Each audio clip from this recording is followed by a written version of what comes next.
இந்த மண்ணுக்குள்ள இவ்வளவு காந்தம் இருக்கு. ஆனா இந்த காந்தம் ஏன் இங்க இருக்கிற பைக் வெஹிக்கிள் எந்த இருந்துமே அட்ராக்ட் பண்ண மாட்டேங்குது? வீடியோ ஃபுல்லா பாருங்க ஏன்னு நான் சொல்றேன். நம்மள சின்ன வயசா இருக்கும்போது மேக்னெட்டை மண்ணில் போட்டு பரட்டி இருக்கும்போது அந்த குட்டி குட்டி பொருளா கருப்பா ஸ்பேரா இருக்கும். இங்க போடுற மண்ணுக்குள்ள காந்தம் இருக்கு, யாரா அது தூக்கி போட்டிருப்பா, யாரோ மிக்சியில் அரைச்சு போட்டிருக்காங்க அப்படின்னு சின்ன வயசுல யோசனை பண்ணிருப்போம். ஆனா அது உண்மையிலே காந்தமே கிடையாது. ஷாக்கா இருக்குல்ல? முதல் டைம் படிக்கும்போது எனக்கு அப்படிதான் இருந்துச்சு. இது ஆக்சுவலி இது வந்து காந்தம் கிடையாது, இது பேரு மெக்னிட்டி அப்படின்ட்டு ஒரு கனிமம்.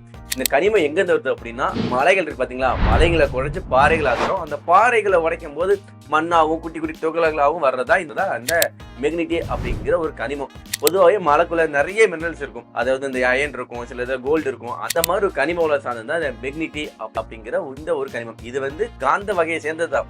ஆனா இது வந்து அட்ராக்ஷன் பண்றது கிடையாது, அப்சர்வ் பண்ணிக்கிறது. அடுத்த தடவை யாராச்சும் மண்ணில் போட்டு பரட்டி இருக்கும்போது இது காந்தம்னு சொன்னாங்கன்னா, இது காந்தம் கிடையாதா, இது வந்து மெக்னிட்டி அப்படின்ற ஒரு கனிமம் அவங்க சொல்லி புரிய வைங்க. இன்ஃபர்மேஷன் புதுசாக இருந்துச்சுன்னா மறக்காம சப்ஸ்கிரைப் பண்ணிக்கோங்க.